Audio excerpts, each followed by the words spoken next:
আমি আপনাকে কি দিয়ে বুঝাই যে সালাত কত গুরুত্বপূর্ণ জিনিস, যে ব্যাপারে নবী সাল্লাল্লাহু আলাইহি ওয়াসাল্লাম বলেছেন যে কিয়ামতের দিন সর্বপ্রথম সালাতের ব্যাপারে জিজ্ঞাসা করা হবে, যে তার যদি সালাত গ্রহণযোগ্য হয়ে থাকে তবে তার সমস্ত আমল গ্রহণযোগ্য হবে, নচেত তার সব আমল বাতিল হয়ে যাবে।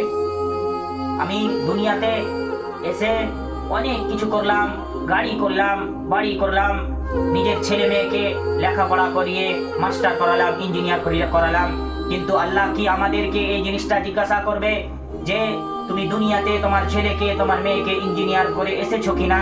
তুমি কি তোমার ছেলে মেয়ের জন্য একটা বাড়ি করেছিলে কিনা? তুমি কি তোমার ছেলে মেয়ের জন্য ভালো জামা, ভালো টাকা পয়সা দিয়েছো কিনা? এ ব্যাপারে জিজ্ঞাসা করবে না। জিজ্ঞাসা করা হবে শুধু একমাত্র একটাই জিনিসের ব্যাপারে, যে তুমি নামাজ পড়েছিলে কিনা। যদি তার নামাজ গ্রহণযোগ্য হয় তবে তার সমস্ত আমল গ্রহণযোগ্য হবে।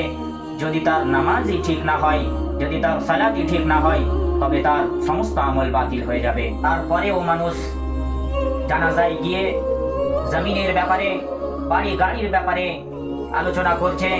মানুষ যে জায়গাটাতে একজনকে বিদায় দিয়ে দিল সেই জায়গায় যে এই দুনিয়ার ব্যাপারে আলোচনা করছে।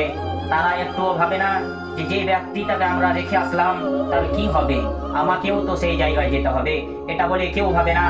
সবাই এই দুনিয়ার আনাগোনা নিয়ে ব্যস্ত,